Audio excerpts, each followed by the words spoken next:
Fala pessoal, tudo bem? Pessoal, nesse vídeo eu vou retomar aquele tema que eu já abordei em 2 vídeos sobre as falsas curas do Novo Testamento, do NT, tá bom? Então quem puder já dar um like no vídeo, ajuda a aumentar o alcance, atividades, engajamentos e tudo mais. Algumas pessoas estão reclamando do áudio, mas eu estou com obras aqui na frente, que é da prefeitura, então eu não posso melhorar ainda o áudio, tá? Depois que terminar essa obra, talvez eu consiga fazer algo um pouco melhor. Então nós já vimos naquele primeiro vídeo, naquela passagem estranha de Lucas, que Jesus, quando ele cura uma pessoa, ele lê o livro do profeta Isaías, ele fala assim para as pessoas: certamente me direis aquele provérbio, médico, cura-te a ti mesmo, como se ele tivesse algum tipo de enfermidade, que já é estranho bastante. E no segundo vídeo, nós vimos aquelas curas que são idênticas às de Vespasiano, que foram relatadas por historiadores da época. Antes de eu falar de outros personagens, eu só vou explicar o que acontece com Vespasiano, tá? Vespasiano, ele foi proclamado imperador quando ele estava cercando Jerusalém, após a morte de Nero. Depois da morte de Nero, teve uma transição de poder em Roma, entre essas duas dinastias, a dinastia de Nero e a dinastia dos Flavianos. Roma chegou a ser governada, acho que por um período de menos de 2 anos, por Galba, Otto e Vitello, mas eles não foram imperadores. E o que acontece? Como era uma dinastia nova dos Flavianos, essa dinastia tinha que ser aceita pela população, pelas pessoas no geral. E os imperadores romanos, eles eram populares porque as pessoas viam eles como divos, seres divinos.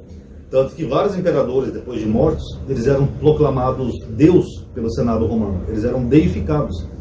Então Vespasiano sabia que para ele ter o apoio popular para governar Roma, ele tinha que ter um quê de divino também, para ser aceito pela população. Tanto que, por exemplo, o próprio Nero tinha uma lendinha de que ele ia voltar à vida. Chegaram a aparecer em Roma 3 sósias de Nero, alegando serem Nero, para tomar o poder. O último foi morto por Domiciano, tá? Então o que acontece? Essas lendinhas que criavam-se em torno de Vespasiano era justamente para dar um ar divino para ele. Nossa, o cara é divino, ele conseguiu curar um cego em nome de Asclepio. Eu vi ele curando um homem com a mão atrofiada. Os deuses escolheram Vespasiano. Isso é muito comum em várias culturas e várias épocas da humanidade. Por exemplo, aqui no Brasil. Você lembra que os bolsonaristas faziam a imagem do Bolsonaro andando de mão dada com Jesus? É a mesma coisa. Aí você dá um ar de divino para aquela pessoa, a população mais humilde acredita que aquela pessoa está sendo usada por Deus. No caso de Vespasiano, pelos deuses. Isso explica a origem dessas lendinhas e isso explica também como que elas foram parar no Novo Testamento. Foi pelo mesmo motivo, para dar um ar divino a um personagem chamado Jesus, que, se existiu, com todo respeito aos cristãos, foi só um homem comum, tá? Agora, o que acontece? No primeiro século, havia muitas pessoas que faziam curas. Não só essas de Vespasiano. Nós temos, por exemplo, uma lista enorme de personagens que alegavam serem curandeiros, vamos dizer assim. Vocês podem ver um pouco desses personagens no Dailymotion. Procurem lá no meu canal. Tem um vídeo do History Channel chamado Os Rivais de Jesus, que eles mostram esses personagens fazendo a mesma coisa. Simão de Pérea, Apolônio de Tiana, Simão o Mago, etc, etc, etc. Apolônio de Tiana, por exemplo, ele foi um personagem tão popular que até hoje tem busto, estátua do Apolônio de Tiana. Parece que, segundo Plutarco, o historiador grego, fizeram mais de 17 templos para Apolônio de Tiana. E ele chegou até a se encontrar com imperadores romanos, porque realmente eles acreditavam que ele curava. Esse Simão Mago, ele é mencionado na Bíblia, lá em Atos, quando ele tenta comprar a bênção aos apóstolos, né, o dom espiritual. Mas na história secular é dito que esse Simão Mago, ele tinha tanto poder que ele fazia até uma estátua andar, caminhar, essas coisas. Isso explica aquela passagem do Apocalipse, né, de fazer a imagem da besta também na vida. Então, eram pessoas que faziam esse tipo de cura. Muitas em nome dessas divindades, como Asclepio ou Serapis, que eram tão populares, né, que na carta do imperador Adriano, quando ele teve Alexandria no Egito, ele falou: os cristãos veneram Serapis, que era o deus da cura ali do Egito. Então você vê, é como se Jesus nem existisse, porque eram chamados de cristãos, mas eles nem sabiam das curas de Jesus, eles estavam venerando um outro deus da cura, o que já é estranho bastante. Agora, todas essas curas, pessoal, que havia no mundo antigo, a gente não sabe exatamente se eram curas ou meramente superstições, crendices.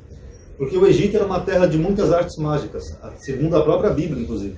Então o Egito tinha lá aqueles magos, alquimistas, pessoas que faziam várias coisas desse tipo, como se fosse aqui no Brasil aqueles benzedeiros, sabe? As pessoas que benzem, a pessoa está com uma dor de dente, vai lá, benze e passa. Então os egípcios tinham esses conhecimentos. Por exemplo, o dente, né, que eu estou falando com o dente ruim, né? Eu tenho um dente que está quebrado aqui, está infeccionando. Todo mundo sabe que se você pegar, por exemplo, um cravo da Índia, colocar o cravo ajuda a puxar a infecção. Sabiam disso? Isso não é nada divino, ou místico, ou de um deus. É uma simples pessoa que descobriu uma propriedade em algo, no caso do cravo. Alguém, em dado momento, descobriu que o cravo tinha a propriedade de combater a infecção. Então era esse tipo de cura que havia no mundo antigo, não é nada sobrenatural.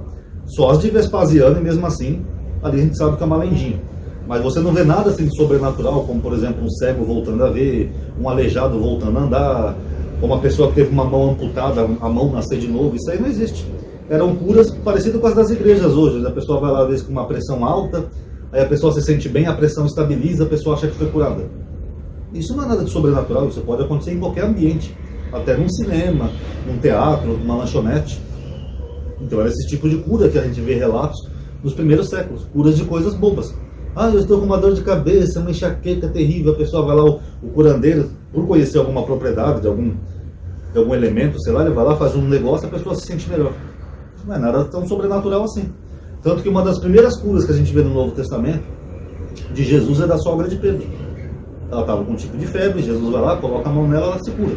Sendo que a febre, se for uma febre leve, se não for nada grave que está causando febre na pessoa, até um paninho com água úmida você pode colocar na testa da pessoa, a pessoa melhora. Você abaixa a temperatura do corpo, a febre some. Simples. Nada de grandioso ou de sobrenatural.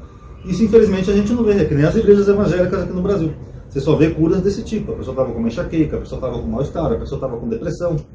Coisas simples.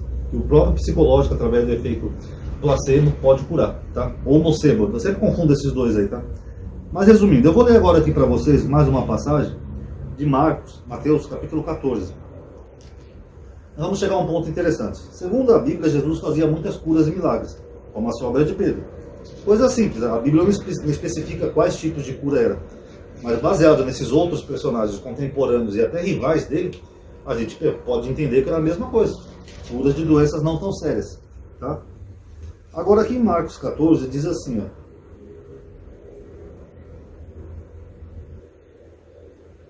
Eu vou ler a partir do versículo 6. Não, eu vou ler a partir do versículo 6 mesmo, é a morte de João Batista. Ora, por ocasião do aniversário de Herodes, a filha de Herodíades dançou ali e agradou Herodes. Por essa razão, prometeu, sob juramento, dar-lhe qualquer coisa que pedisse. Ela, instruída por sua mãe, disse: dá-me aqui num prato a cabeça de João Batista. O rei se entristeceu.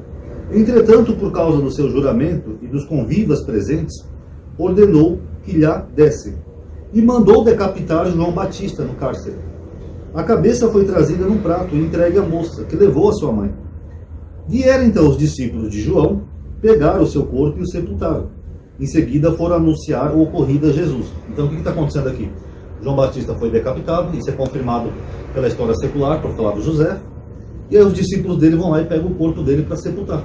Aí eles vão falar para Jesus. Jesus, ouvindo isso, partiu dali, de barco, para um lugar deserto, afastado.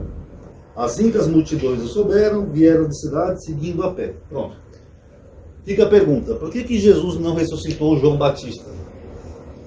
Se segundo acredita, se ele ressuscitou Lázaro, né? Se bem que não foi bem uma ressurreição, né? Eu já tenho um vídeo sobre isso, mas acredita-se que ele ressuscitou Lázaro e aquela menina que também não foi uma ressurreição. Eu já provei aqui no canal.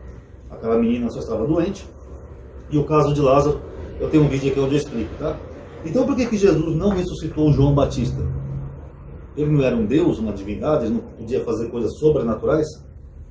Será que é porque você fazer cura simples de uma dor de cabeça, uma enxaqueca, uma dor de dente é mais fácil do que você pegar uma pessoa que foi decapitada, colocar de novo aquela cabeça no corpo e trazer a vida? O que vocês acham? Por que ele não foi nem sequer no enterro de João Batista? Eles não eram primos?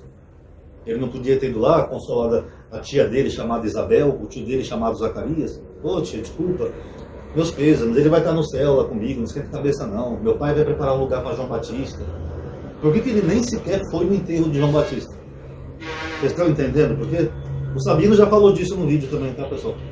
Ele não foi porque senão as pessoas iam pedir para ele ressuscitar João Batista, já que ele tinha a fama de ser um curandeiro. Toda a Galileia acreditava que ele fazia curas. Só que aí curar uma pessoa que foi decapitada é bem mais difícil do que uma menina que estava só doente.